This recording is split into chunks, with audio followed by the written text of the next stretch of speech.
Hello, everybody. I am Ilenia Ventroni, and I'm the Advocacy, Fundraising, and Project Officer of YMCA Europe.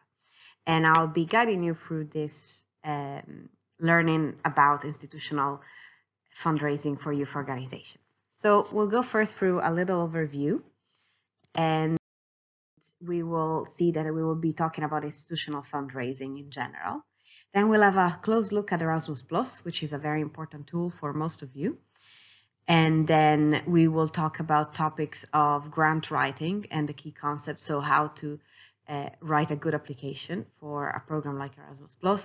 Then we will talk about how to play out your administration of your project once you win funding, tips and tricks in general for applications and for managing your project. And then we'll tackle other funding available for youth organizations, but both from European institutions and from other foundations and institutions around Europe and the world. And then there will be space for you to ask yourself some questions. So, what is institutional fundraising? You might be asking this to yourself at the moment. So institutional fundraising is, to explain it, we explain it versus the concept of unrestricted donors or private donors. So institutional fundraising is generally made available by institutions, as the name says, and it's very streamlined, it's very institutionalized, and it's generally quite egalitarian. It's the same for everybody. You approach the institution only for call for proposals and only with direct project applications that you make. While private donors generally might have a process of applications through project, but you would have a closer relationship with them, more personal, and they generally grant less project and less money to guarantee also that you can have a closer relationship with them and you can actually work with them closely. Institutional foundations generally, they don't have such a direct relationship with the grantees. There are pros and cons, obviously, of this.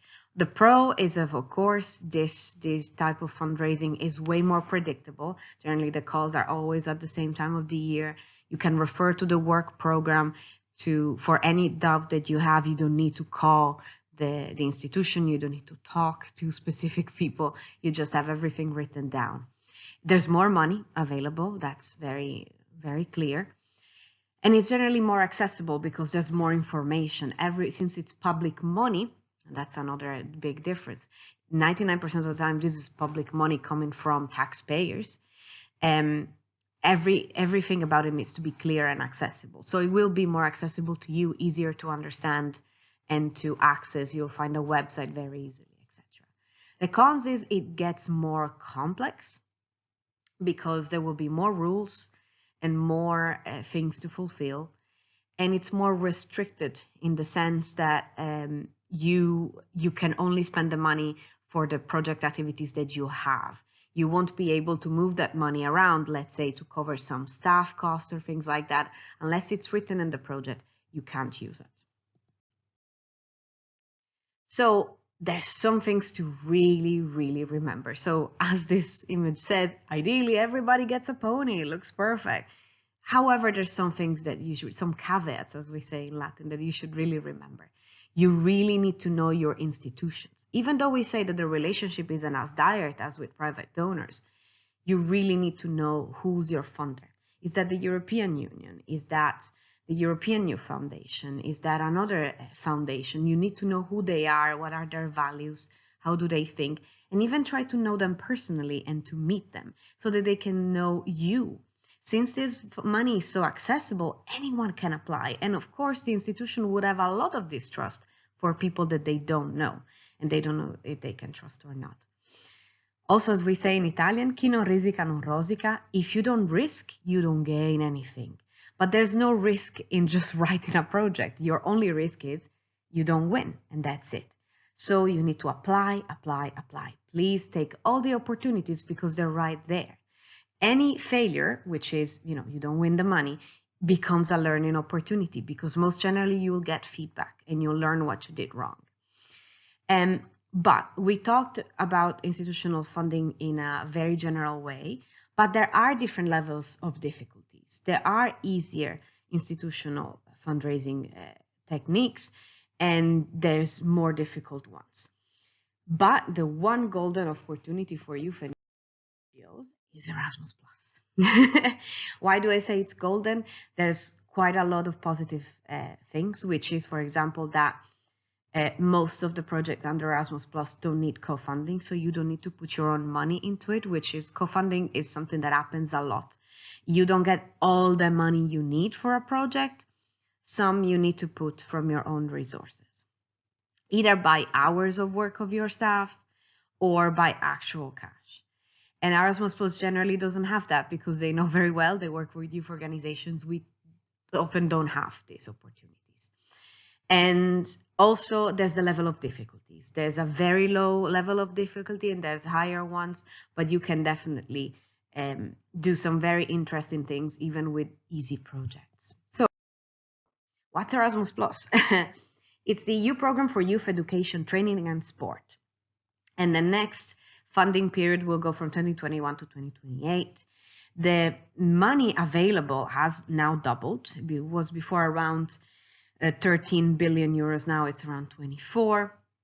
It is managed at the EU level by two things, let's say. One is called DG EEA, and a DG is like a ministry, let's say, at a European level.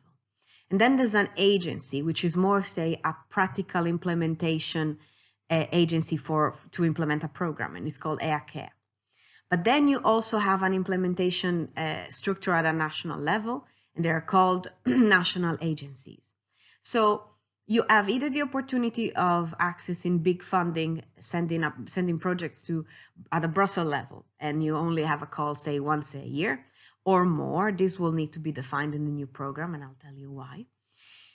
Or you can send projects to your own national agency around three times a year. There's around 3 deadline. Why do I say to be defined? Because the new Erasmus program the new work program, so the rules of the game, will only be published in June 2021. At the moment, we will be looking at how the program was before. We know already that the program will not change substantially, tremendously in June 2021. Most things will remain the same. Thanks to the fact that we have our office in Brussels as YMCA Europe, we've been informed a little bit of how the program will be. There's still a few details that need to be defined, and we'll go through them in this presentation.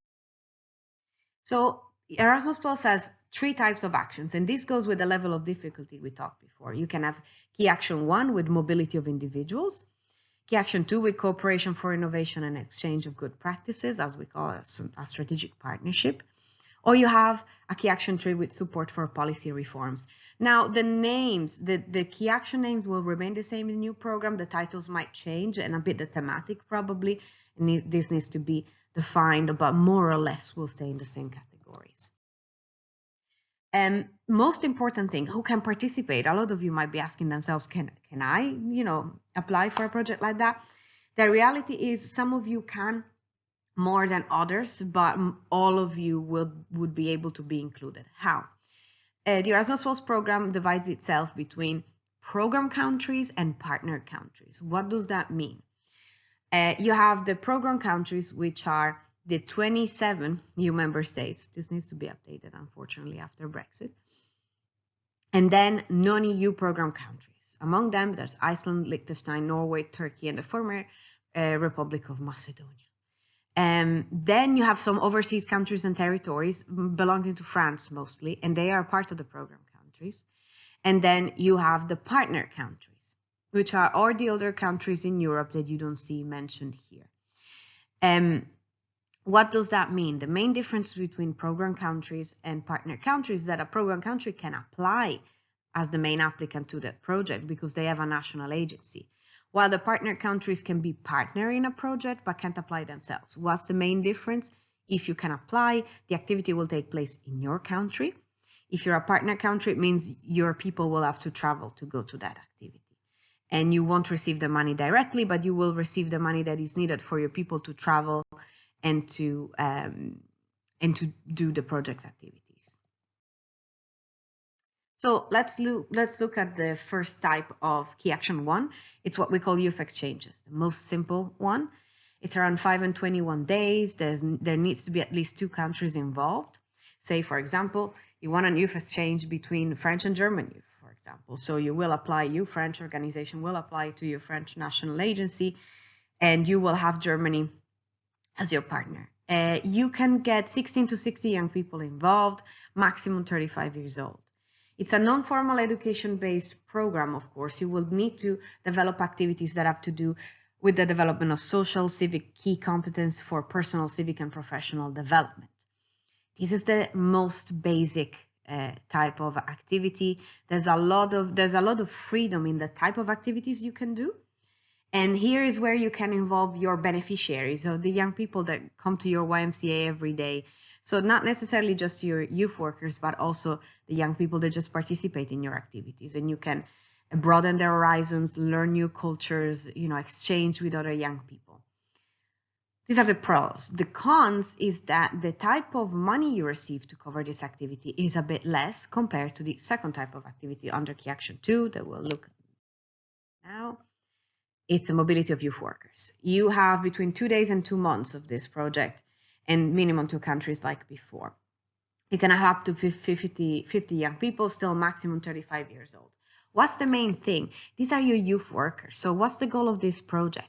You want to develop your youth workers. So say that you want to, for example, you have a great program in your YMCA that brings inclusion and say, talks about diversity and human rights, right? And you have a lot of, you created a curriculum of activities and you'd like to share it with other YMCAs. Say that other YMCAs ask you, can we learn this? Can we do it as well? And so you organize an activity that is around 5 days long. And generally you'll have a tight program. It's gonna be generally from 9 to 5.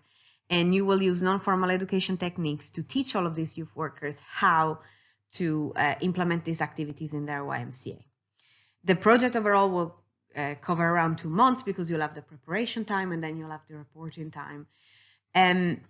What's the big pro here is that your unit costs, so the type of cost you will be able to cover, the type of accommodation you get will be better. Why? In the first case, in the youth exchanges, the European Commission basically was thinking, these are younger people, you can put them in a camp, the activities they're going to do are very, very informal. In the second case, you're educating youth workers, you want that 9 to 5 program, so you need to put them in a proper hotel, you might need to eat and sleep and learn around in the same place. You're going to have, you'll be able to go out and explore other locations, but mostly you'll have a pretty tight program. The con in here is the tight program. In this case, the type of activities and learning goals will be quite tight. You'll need to fulfill specific objectives. You need to really make the European Commission understand that you're trying to upgrade the knowledge of your youth workers and you're really spreading a best practice and you're really trying to, get your youth workers to apply a new and interesting practice in their YMCA. And then you have the Key Action 2. This is one of the things that is going to change quite a lot in the new program. So a lot is to be defined still, the TBD that you see. So this is a bigger project. So you don't only have one mobility like you saw in Key Action 1. You can do more, at least 2. And they can be either youth exchanges of mobility or mobility of youth workers, these mobilities. But you also have a moment where you develop new methods, tools, or materials to build competencies, basic skills, or language or IT skills, or you spread a best practice, or you learn, you develop something new, for example, in cooperation with other actors like university or local institutions. And you cooperate with the formal education sector, so university, or even the training sector, let's say, local or regional authorities. And the 2 key words are innovation and strategic partnership. What does it mean? You try to innovate, so either to expand the best practice you have or to create a new one.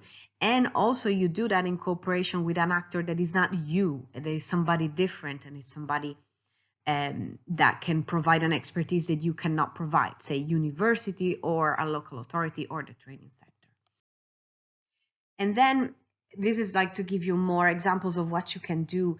You can establish new networks, for example, so between social enterprises and clubs or NGOs, you can develop training courses or entrepreneurship education. You can spread information or understanding and critical engagement with civic life, so something of more awareness raising. You can do activities for the community benefit, so you make an alliance with a local institution, for example, to support disabled people, elderly or minorities or migrants. Or you can have a cooperation with the culture sector, with theater plays, exhibition, or music performances. So this is another thing that we don't know if it's going to be kept. Most probably it will, because it's the world dimension of Erasmus+. So we used to have this one call per year with 3 areas, so specific areas where Western Balkan or Tunisia youth organization could apply, having as partners European organizations. Or you have the number 3, we call it a world key action 2, where you would have a European youth organization like YMCA Europe, and they could partner with a lot of YMCAs across the world. This truly can be an opportunity to exchange and learn with YMCAs from across the world. We know we are a very world-oriented youth organization, so this is a great opportunity. The budget is higher, so let's say that for a key action 1, you end up with a budget of around 35,000 euros if you involve around 35 young people. For a key action 2 strategic partnership, you can get around 150,000, and it's the same for this other key action 2. It's around 150,000 euros. And some administration costs are covered here in terms of bills and etc. And all activity costs are covered. There's no co-funding still. So that is another interesting one. We hope it will be kept. We know that some types of strategic partnership, so some types of the key action 2 we looked at in the previous slides might be moved at a European level, but we're not sure yet. We don't know what that's going to look like yet. So then we have the structured dialogue as key action 3. It's minimum 1 day and minimum 30 people involved.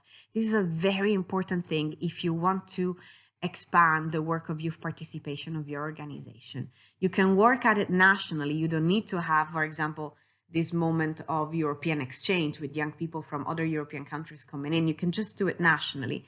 But it's very important you need to involve decision makers at a national or European level. So you can either invite, say, your local MPs or your MEPs, your representative at the European Parliament, or local decision makers, it doesn't matter. But what you really need to do is to educate your young people about youth participation and political participation, that they are citizens, that they have the right to vote, that they have the right to engage with local and national decision makers, that they can make a difference. And then they really need to get some knowledge about policy recommendations, policy proposals. They need to understand how does it work, how rules are made at a local or national or European level. And for example, YMCA Romania has a very good experience with this, and these are very, very interesting projects that you can implement in your YMCA. So how do you apply for an Erasmus Plus? First of all, you need to register your organization and get what we called a PIC number, but now it's a OID, an organization ID number. So these are the steps, and they are in this order for a specific reason. You'd say, okay, I register my organization, boom, I write the project.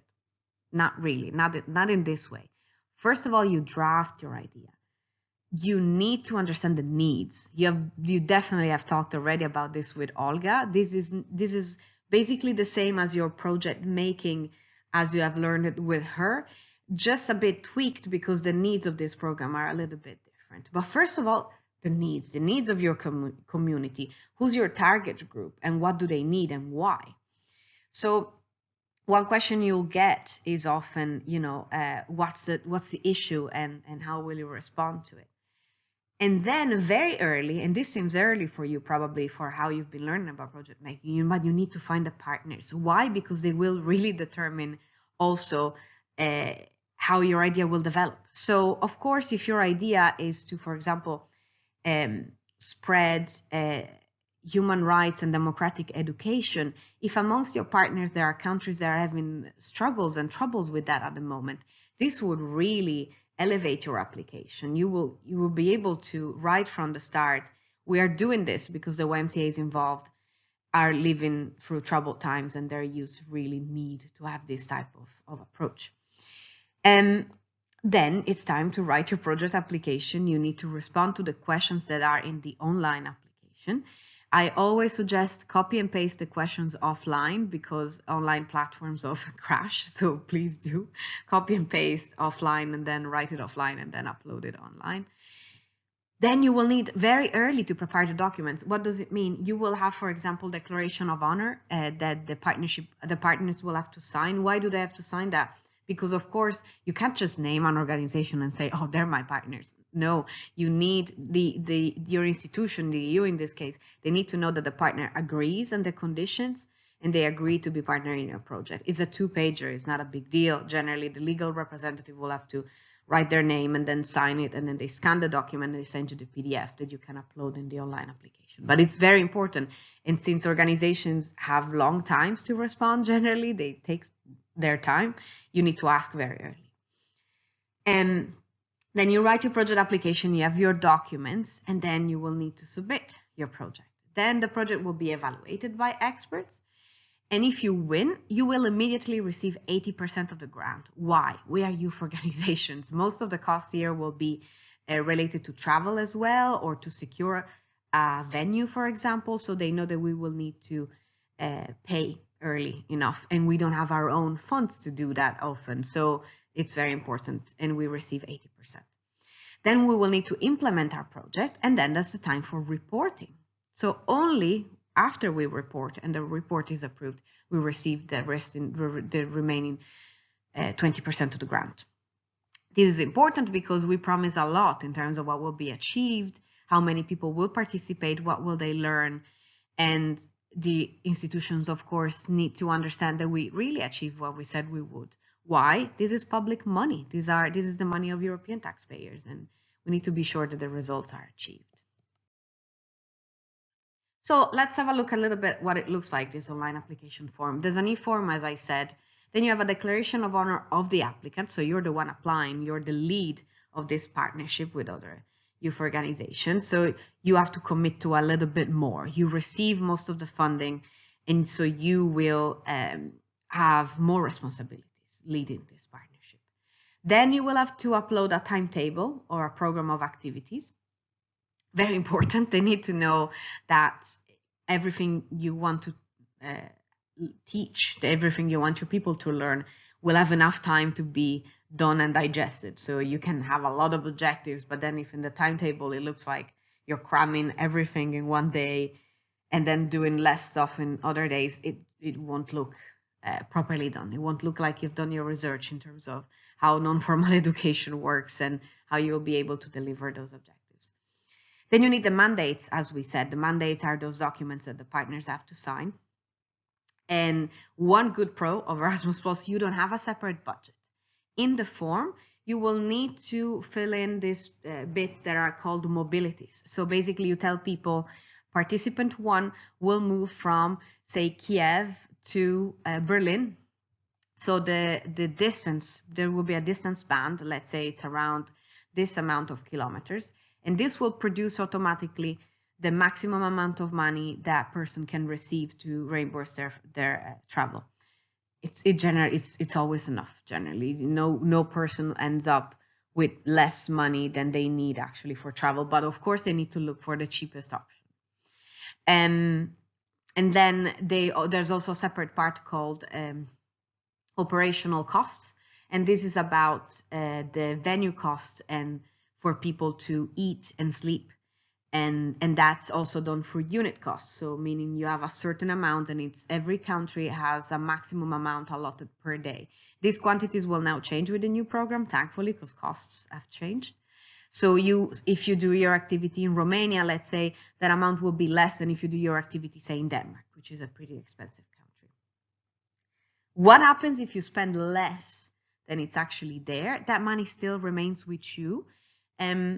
Your national agency might ask you what you will do with the rest, and generally they suggest you to reinvest it in a new activity under Erasmus+.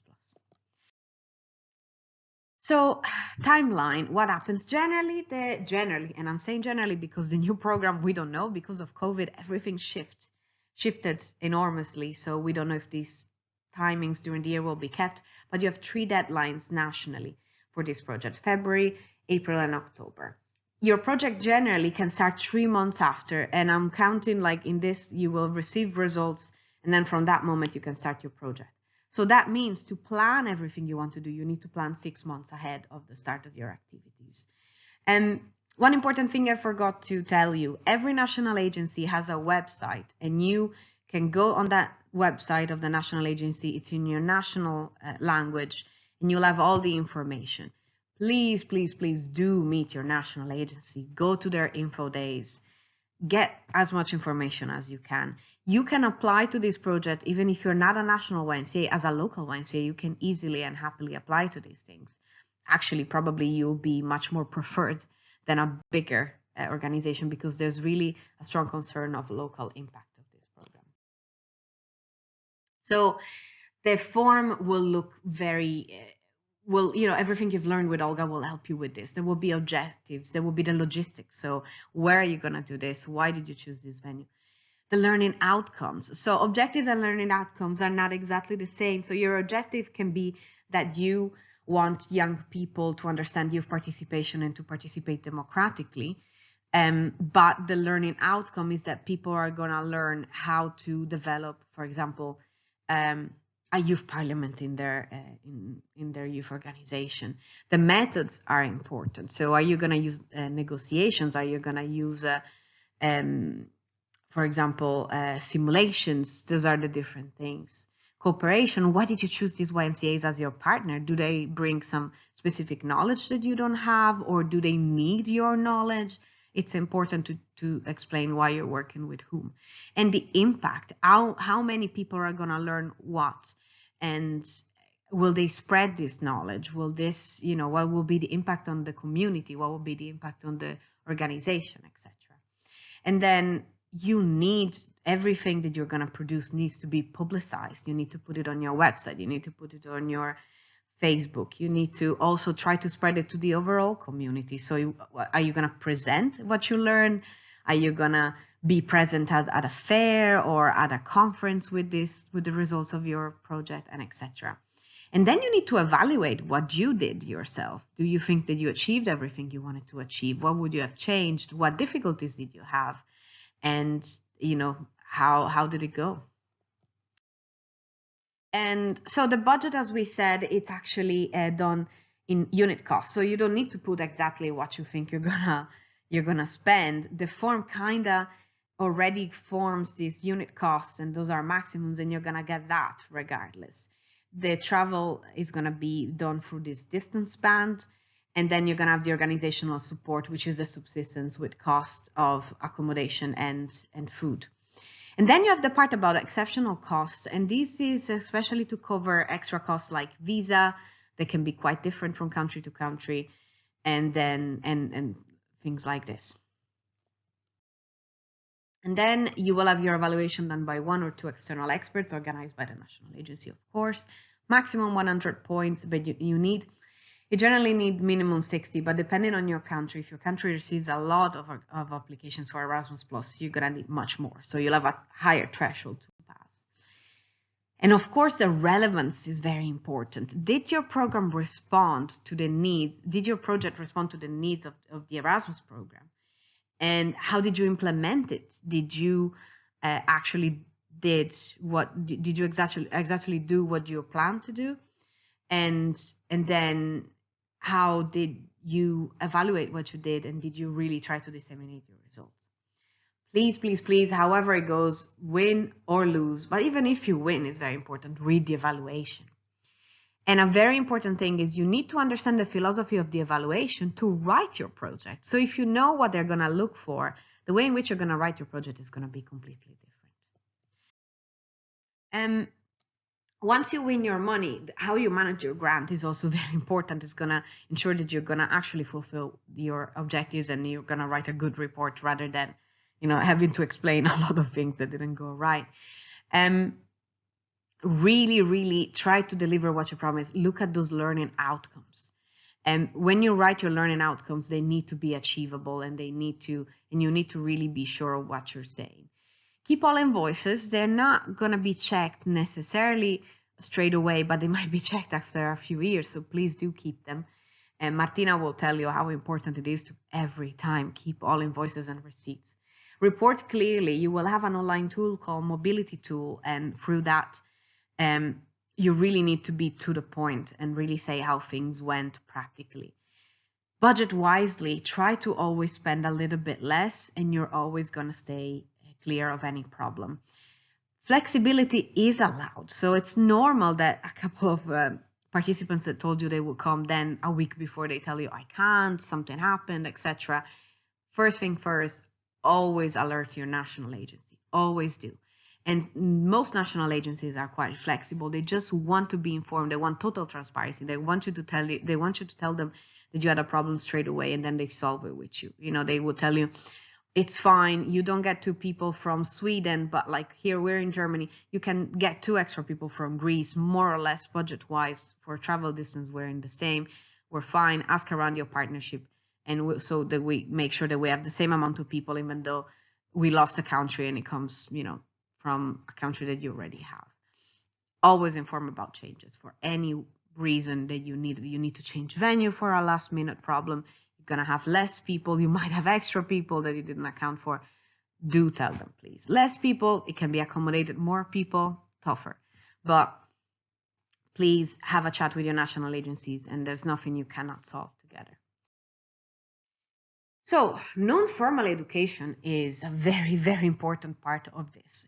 This funding is given for youth organization, non-formal education. This is very specific. So you can't spend 5 days doing university-style education and call it's a youth project that uses non-formal education. That's not the thing. Non-formal education for this project needs to really be the heart of everything you're teaching. And it's a learner-centered and participatory method. So you need to make sure that in every activity you do, young people are learning for themselves and with their own participation and input always there. And you need to be sure that you're not just talking at them like I'm doing right now all the time. There's a lot of stereotypes about it, that it's all about, as long as you do some group work and put some flip chart and post-its, you're done. That's not the thing. You really need to think about how do people learn and how do they get a concept, and how can you create alternative activities so that they can get to a concept by themselves. And there's also a lot of bottom up versus top down. You really want to accompany people in their learning. You're not just telling them it is what it is because I'm telling you. It's completely different.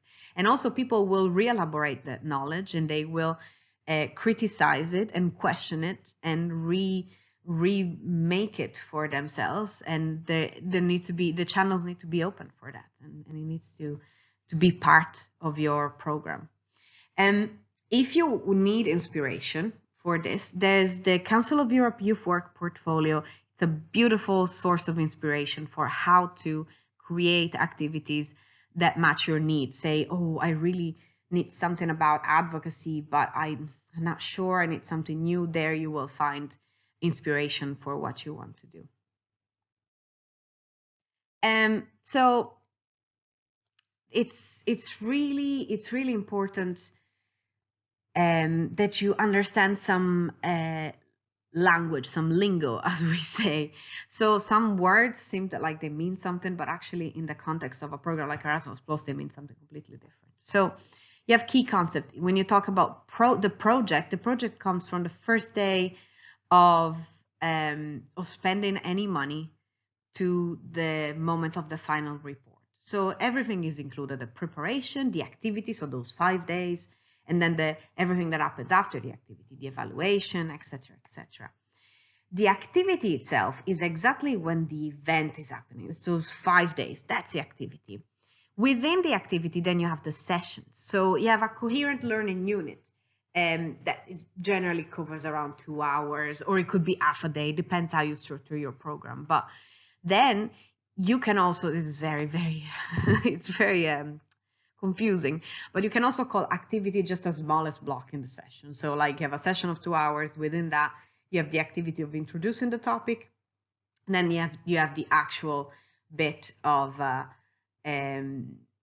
say, do the simulation, for example. So you get it a little bit, but this is the type of wording that you will find in the work program of Erasmus+, and then you will find it in the application itself.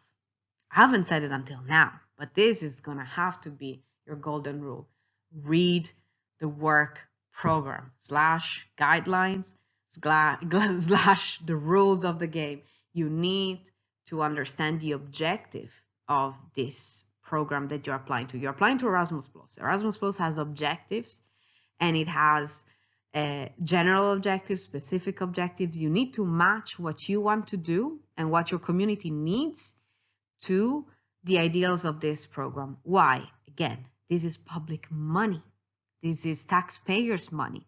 So you cannot say, so you could create a perfectly, you can follow everything we said, and then the overall goal of your activity may be really out of line with Erasmus+ values. Say, you're a YMCA, this is impossible. Say you're a youth organizations with dubious goals, and your goal is to teach your youth workers to discriminate, say, disabled people in activities because you think they shouldn't be integrated with the activities of able-bodied young people, and you want to divide them and all.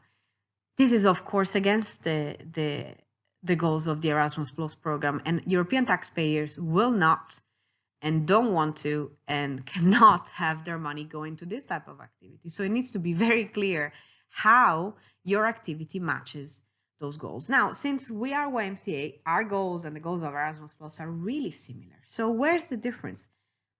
You really need to be clear and to use your language in a way that makes people understand why our goals and the goals of the Erasmus+ program are really aligned. How does the activity that we want to do contribute to better quality of youth work in Europe? How does our activity contribute to the goal of inclusion?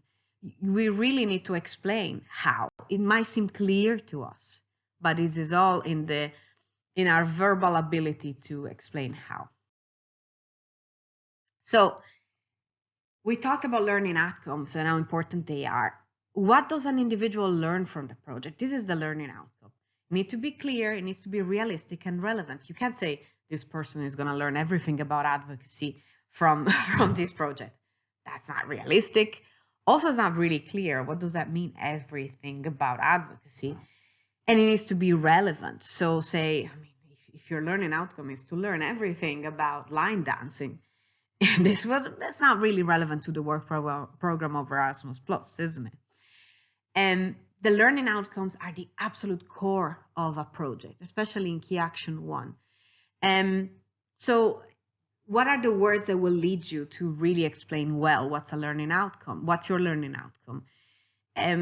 You're gonna give some knowledge, you're gonna give some know-how, you're gonna give skills. So my learning outcome is to gain skills in, say, some digital skills, or I want people to change their attitude and behavior towards disability, or I want people to earn key competencies in dealing with mental health and youth work. These are the important words you're going to be using when you talk about a learning outcome. So to make you understand, when you're writing a project under Erasmus+, and to be honest, around like on many other European programs, how do you match the different bits of the written application, and how do you match them well? So you're gonna have, say, the part where you describe your activities, right? Day 1, you have 8 to 10, you have an icebreaker, and then from 12 to 14 you have a fishbowl debate on pasta making, let's say, and then you're gonna have the learning outcomes on the other side, right? And you say that in this project you want people to learn digital skills and also learning how to learn. So in a rational and structured way, you want people to really discern preambles and consequences and etc., etc. And you want them to change their attitude. You want them to get some intercultural awareness, and you learn them, and you want them to learn some knowledge about the culture of strawberries, let's say. This is a fictitious project, by the way. So on your left, you have all the activities that you're going to do to gain all those learning outcomes. So if you have a look at that, you have to tell me what's wrong there, right? So what matches and what doesn't match. So this can easily happen. This is extreme, right? But this can easily happen to you. You say that your learning outcomes are digital skills and learning to learn, and then then you say, and then the activities that you implement cannot possibly lead you to the knowledge and competencies that you wanted people to gain. Now, this between learning outcomes, there's something that doesn't match, for example, and the activities here often don't match very well the learning outcomes. But I leave it to you. What does this look like in a project? Sometimes it's really useful to divide your project into these bits and to summarize it to really see if you're really delivering what you say. Always go back from your learning outcomes to your activities to even your general objectives. Do these things make sense? If every time you're teaching a different thing, then something doesn't work. There's no coherence in your project, and your evaluator will see it and it will not fund it. So there's some key concepts here about impact and dissemination and evaluation. This is a part of the project that will be important. According to the application form, you're going to have a part where you're going to be asked to explain how your project impacts on individuals, how they impact on the organization, or how they impact on other structure. So what does it mean? What's the impact on individual? That means how do your individual profit from this project? Are they gonna learn something new? Is this gonna be useful in their work? Is this gonna be useful in their civic life as citizens? How does this project impact on your organization? How does your impact, how does your project impact on outside? It's fine if the impact is small. You don't need to make huge numbers. Like if you're implementing a project in your local YMCA, you don't need to say this project is going to impact millions of Europeans. There's no need. But if you say the need in my community was to learn about, say, environmental awareness, and in my 3,000 people village, we will get 100 young people to learn about environmental awareness. And we hope to teach to the 300 kids in school about it. That's brilliant. It's, it's not thousands, it's not millions, but it's huge for your small community. Even if the numbers are less, it's going to be 50, it's going to be 70. But you really make an effort to disseminate and to impact as many people as possible. Dissemination means you try to broaden the impact. So if you do a course for 50 people and those 50 people are impacted, right? But you can make it even bigger if you talk about what you did with them in your local news or in your Facebook page, which is public. If you talk about it in your website, you will broaden the impact of your project because people will learn about it and they might join your YMCA afterwards to repeat that activity again. Also, the dissemination might ensure some long-term impact because, for example, you will present your project at a fair in cooperation with a local authority. The local authority might say, "Oh wow, let's fund this environmental awareness project for next few years." That would, protract the impact of your project in a long time. With social media and outreach, you really will broaden the amount of people that will see it then. When you're talking about evaluation, you really need to look at a lot of things. You need to be looking at how was the learning of your individuals, for example, or your organizations, the impact, the change that you've seen in people. So what did change from before and after this project? Did the quality increase? Did we really look at if this change happened? Did we really look at the results, the actual results on the community? And also the cooperation. Did we communicate well with our partners? Did we get them really on board? Are they going to implement new things in their YMCA after this because of this project?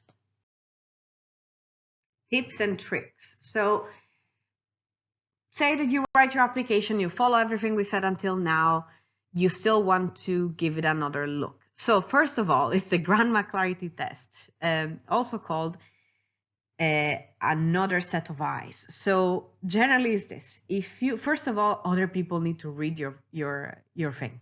People have never seen it before. If it's clear to them, then it's clear to many. However, if it's clear to your grandma, then maybe it's not at all an expert in this. Maybe she hasn't, gone to school for a long time. Then it's clear to everybody. And this is so important because you all wrapped up in the logic of your organization. All this seems very clear to you, but then the evaluator, who's a very external person, they need to know what is what. You can't use your own lingo and your own way of talking and take things for granted when a person that has nothing to do with you is going to read the project. That's not going to work. If even your grandma can understand it, then anyone can. Then you need a common sense rule. Does this project make sense for people who are just looking at it with a simple common sense, or is this too bombastic, too enormous, too unachievable? Then you need to be logical. Things need to follow one another. It might seem sometimes that you're repeating yourself, but sometimes it's really necessary to show that connection between cause and effect, one after the other. And then you need to understand and master the philosophy. What does that mean? The Erasmus Plus program in itself and the national agency, they all have their logic and their philosophy. There's some things some words that are repeated often, some ideas that appear often. It needs to be clear that you fit into this. So it's very important that you stay in that. And then make it a collective work. Don't be alone writing it. Just write your bit. Maybe somebody else will write another bit. But make it clear that who's the responsible of the whole application, who's going to look at the whole work and revise it and make it a clear thing. But it's perfectly fine to write all together. It's actually even better because you're going to have different eyes looking at that. So there's a few resources that you should definitely read, which is the Erasmus Plus program guide. You'll find a link here. The MOOC Erasmus Plus, which is basically a fake application that you can try out, which is brilliant. You can just try your hand at it. Then there's the Erasmus Plus Evaluators Guide, very important. So you're going to see the logic of those who are going to read your project and decide if they're going to fund it or not. Then you have the Key Action 1 Applicant Guide. There's this guide in English, which is very useful. And then you have two other links, which is quite important. Links are quite important, the General NGO Funding link, and then the Salto Youth. What's the Salto Youth? There you're going to find so many examples of Erasmus Plus projects that were funded. So it will be easy for you to see, oh, I actually have a similar idea. If they received funding once, they'll be funding me again. And there also you find a lot of non-formal education inspiration for activities and a lot of inspiration for your project, some extra that can help you out in designing your idea. So that's it for Erasmus Plus. And I'm sure you're going to have answers. Please do reach out to me for any question you have, and I will keep you informed in June 2021 about the new program. But now we're going to look at other funding for youth organizations beyond Erasmus Plus, and we'll see with you what are other opportunities in case you don't want to go for Erasmus Plus. Perfectly fine if you want to go for something bigger, if you want to go for something way smaller. So first of all, very important, you need to know the Council of Europe and the European Youth Foundation. What's the Council of Europe? It's not the EU. Two different organizations. The EU has 27 members. The Council of Europe has 48. The Council of Europe covers the whole continental Europe, and it has a lot of members, and it focuses mostly on human rights and education and youth. The European Youth Foundation is the foundation where there's money for projects for youth organizations, and that's your best friend. Why? They're really, really youth friendly. While the EU struggles a little bit to understand the logic of youth organization, the European Youth Foundation gets it. Actually, the more informal and youth-oriented and simple you are, the happier they are. They really want this grassroots impact. So Unfortunately, most funding for the European Youth Foundation is reserved to European-wide networks like YMCA Europe, but there is one activity any YMCA at a local level can use, and it's called the pilot activity. It's local, so that means there's no money for international travel.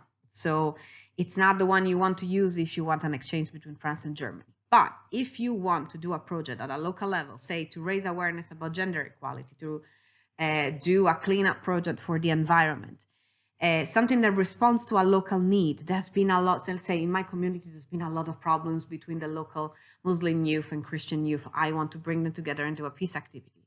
Absolutely, this is it. You need to prove this need and you need to talk about the needs there. And again, it's about innovation or replication of best practices, but you need to look at the EUIF, the European Youth Foundation Focus Teams 2021. Sorry, I needed to update this. It's 2021. You will also need to touch on gender perspectives. What does that mean? Oh, I have 50% of my participants are women, so I'm there. Not enough. You need to be a little bit more aware of the hurdles that you might find in working with different genders, especially hurdles in your own country, in your own culture. There's an EYF toolbox that makes it all very practical. So for example, making sure, it's called gender perspectives, but it's going to help you for a lot of other reasons. For example,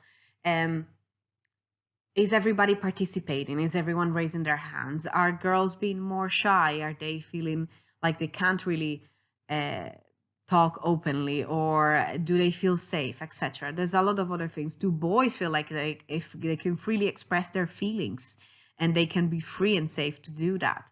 You know, there's a lot of things that you can check. And the EYF toolbox has been used by the Leadership Academy before.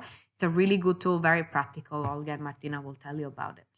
The budget is 10,000 euros. It's not enormous, but for a local activity, it can be very useful. There's no co-funding needed.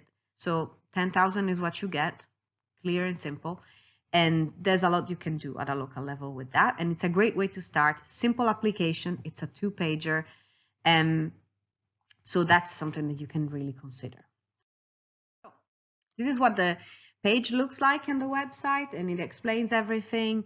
You see the criteria, so you see the themes for the year. It's actually very, very well made and clear and simple for you. So this is another actual European Union source. It's the program for sports. As far as we know, it will be the same from 2021. So we can expect this to remain similar. It might change slightly. So we talk about collaborative partnership with 60,000 euros available, or small collaborative partnerships, 60,000, or collaborative partnerships with 300,000, which is a big difference. You have one deadline per year, and non-profit sports NGO can participate. Often a lot of YMCAs are non-profit sports NGOs. The themes are very important. You have the promotion of sports in terms of health, for example, and access to sports, for disadvantaged groups, or the sports used as inclusion for migrants and other discriminated groups. So there's a lot of interesting projects you can do with this. Again, if you need help with that, the Brussels office is here for you, or for YMCA Europe, so do reach out to me if you want to look at it and have some help.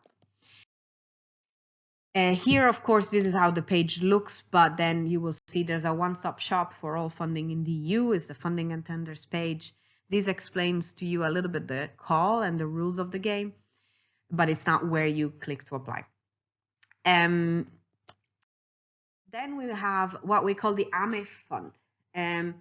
So this is something specific for migration. It's still EU money. It's one call a year. The deadlines need to still be determined, because all programs of the EU are going to be published in June. It's a big project, minimum of 4 countries involved. Activities to be developed at least in 3 countries. It needs to help the integration of migrants. Budget is around 500,000 euros, but there's a need for co-funding. So 80% of money will be given by the EU, but you need to cover the other 20%. You can cover it, for example, through work hours of your staff, direct funding, funding from a completely different institution that is not the EU, etc., etc.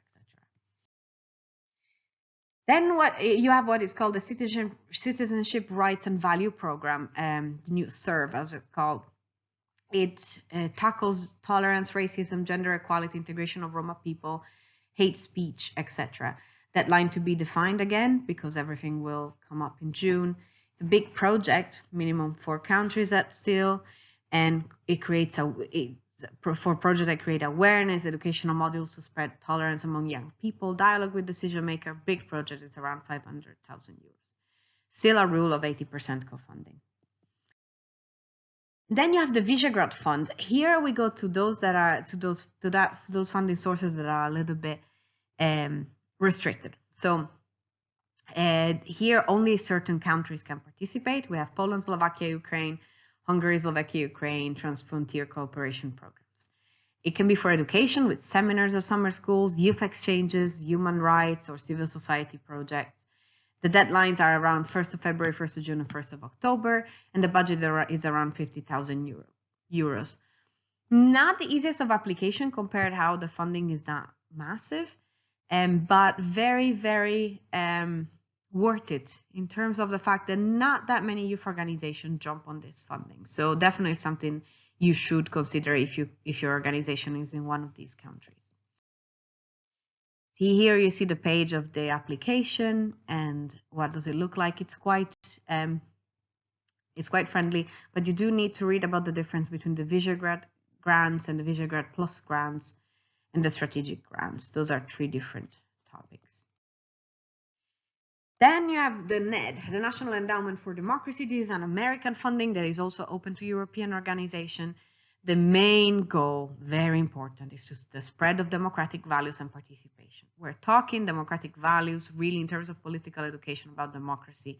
Very important. It's above 80,000 euros as a project. It needs to be big enough to succeed and have a pretty big impact.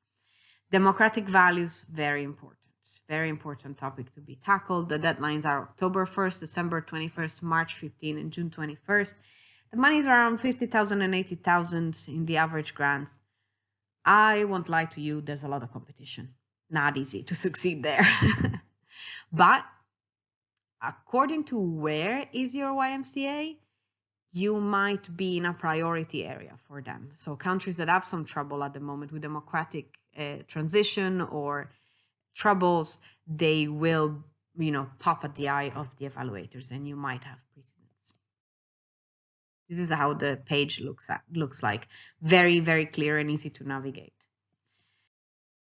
EEA Grants. So what's the EEA? It's the European Economic Area. So it covers countries, generally in Nordic countries like Norway, etc. There's a lot of topics covered, a lot. I'm not gonna lie, not the easiest to navigate.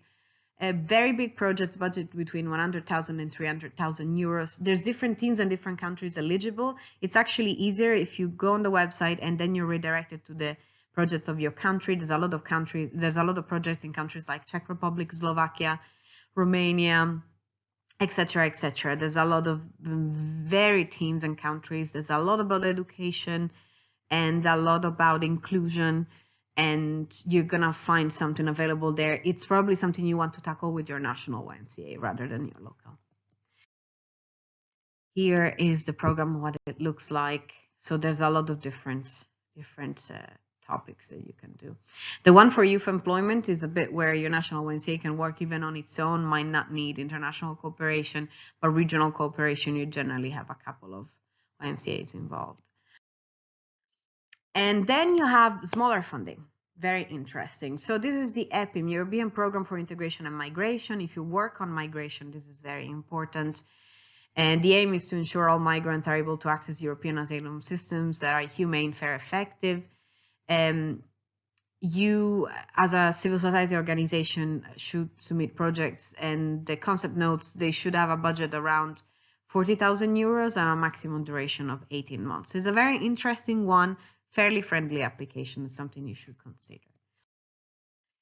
Then you have the Joseph Rowntree Charitable Trust. This is the Quaker organization. So they're a Christian organization. It's their foundation.